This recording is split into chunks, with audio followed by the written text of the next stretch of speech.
Hello everyone, it's Bill Walker hosting from my Jeep.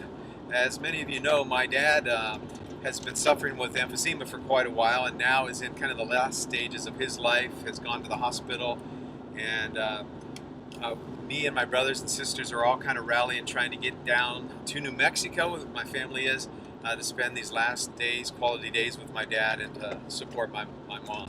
So we're thankful to have John Hoppler again, the second weekend in a row. John, thanks a lot, man. It was great to talk about the mission and how we can get involved in the mission and the personal benefit when we're involved in the mission of the church.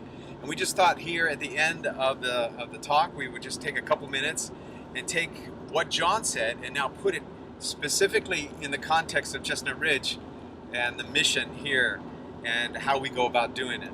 As John said, the mission of the church comes from Jesus' last words from Matthew 28. The church, unlike any other organization in our world, does not really create or invent its mission.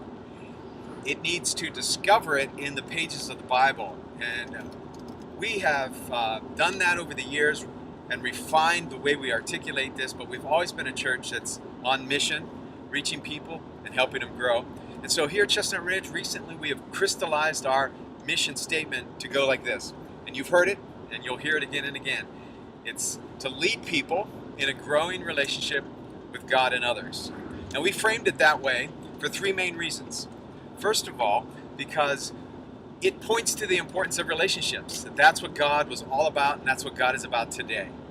Secondly, it gives us a map, a way of knowing whether or not we're making progress and seeing the kinds of things that God expects us to see as we work by faith together. And what we expect to see is life-changing growth. We don't want people just to be busy, involved in activities, because we know that that is not an end in itself. We want to see change, lives, my life and your life. Finally, not only does it give us a map on how we do church, but it also helps us get our act together, helps us get organized enough so that we can begin to influence our local community, the region, nationally, and also internationally, because we are a church on mission. We want that influence to grow. And so we need to be organized and focused and working together. And so what we'd ask you to do is what we ask in just about every setting we're in is two things. We ask for you to join with the church and the mission of the church by taking a step toward community, by getting involved and living in, for the rest of your Christian life, authentic Christian community. We want to move everybody there because we believe that's where people make the most progress, and they make progress their entire Christian life. The second thing we want you to do is take a test drive. Test drive is our way of saying experience a service opportunity in the church.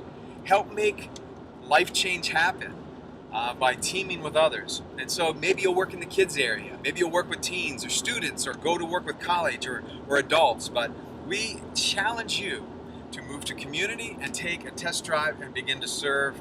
And there's no limit to what God will do in and through us. So again, we thank John for coming this week. Next week, we have another guest speaker coming up from Charleston, from the Taze Valley Church plant. His name is Chad, and he's going to deliver a very relevant talk for us then. Until then, I'll see you when I get back from New Mexico. Out.